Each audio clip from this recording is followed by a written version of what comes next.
m'appelle Natacha, je suis employée à domicile pour l'association AMEP. Je m'appelle Monsieur Moumeni Mourad, je travaille pour Habitat Toulouse.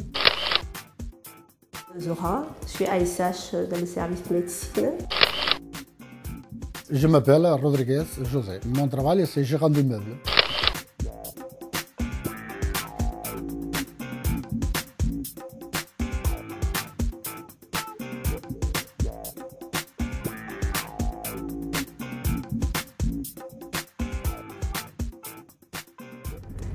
Donc là, nous partons faire des courses pour un usager qui ne peut pas se déplacer. Alors dans la formation, c'était beaucoup sur la communication orale, donc savoir se présenter notre entreprise. Communication écrite, donc savoir utiliser nos outils qu'on a au travail, c'est-à-dire qu'on a un classeur, les fiches de liaison, savoir lire notre planning. L'agenda, savoir gérer notre agenda. Les formations compétences clés sont des formations qui s'intègrent dans le cadre de la formation continue des salariés. Elles visent principalement la promotion personnelle et professionnelle des salariés. Depuis que je travaille en médecine, j'ai voulu faire passer des concours, j'ai eu des difficultés par manque d'expérience et d'apprentissage. Mon niveau d'études est de 3e. Je rencontre des difficultés à l'écrit pour les traçabilités, pour faire une transmission par écrit. L'écrit, effectivement, c'est quelque chose qui est important au niveau de la structure. Notamment au niveau par exemple ASH, laisser des transmissions écrites de dire j'ai pas pu faire cette chambre ou il faut refaire le lit, changer le matelas, c'est quelque chose d'assez important de transmettre une information écrite. J'ai pas eu beaucoup d'école, j'ai fait beaucoup d'erreurs quand j'écris tout ça et c'est là que j'avais demandé la formation, d'approfondir un peu l'écriture et tout ça, quoi. Alors moi j'ai été à l'école, j'ai suivi tout le parcours de l'école, mais bon je ne l'ai pas suivi correctement et puis aujourd'hui je m'aperçois que j'ai un peu de lacunes, je fais des fautes.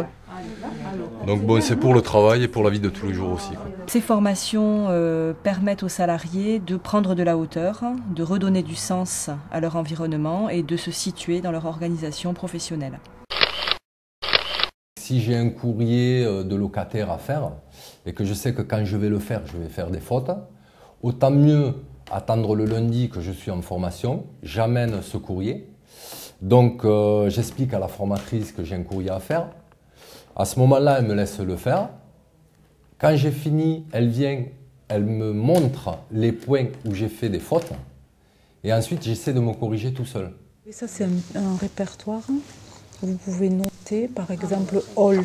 C'est un mot que vous pouvez utiliser souvent dans votre travail. On essaie vraiment de faire du lien pour que tous les supports et toutes les activités qu'on mène puissent les aider dans leur travail au quotidien. Voilà, pour les soulager par rapport à cette utilisation de l'écrit qui souvent pose problème. C'est un moment libre, on ne se sent pas à l'école, donc chacun travaille à sa façon. En fonction des problématiques de chacun, moi je vais individualiser. Donc on peut faire du collectif, mais chacun en fait va avancer à son rythme, on crée de l'entraide. Le but en fait c'est toujours de leur donner davantage d'autonomie. C'est là qu'on voit que j'étais pas le seul à avoir des difficultés, qu'il y en a d'autres aussi qui ont besoin, quoi. C'est ça qui est merveilleux aussi, de retrouver des gens comme ça. Les profils sont différents, donc en fonction de ça aussi, on va avoir des réponses, nous, qui sont adaptées aux problématiques de chaque personne. Je commence à avoir un âge déjà que c'est pas facile quand même de se dire tu vas faire une formation pour ton travail, quoi. Mais c'est beau. Mais comme j'ai toujours dit, il faut apprendre toujours parce qu'on a toujours besoin. Et c'est là que je me rends compte que c'est dommage que je ne sais pas y aller plutôt faire ce que j'ai fait aujourd'hui.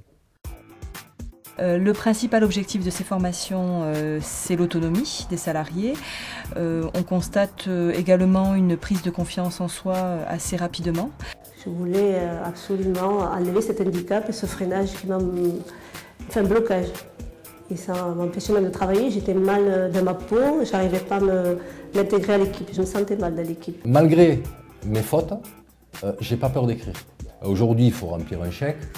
Aujourd'hui, il faut aller sur Internet, faire un courrier, répondre à un courrier. C'est la vie de tous les jours, quoi, il faut se dire. Il n'y a pas de honte aujourd'hui à faire une formation.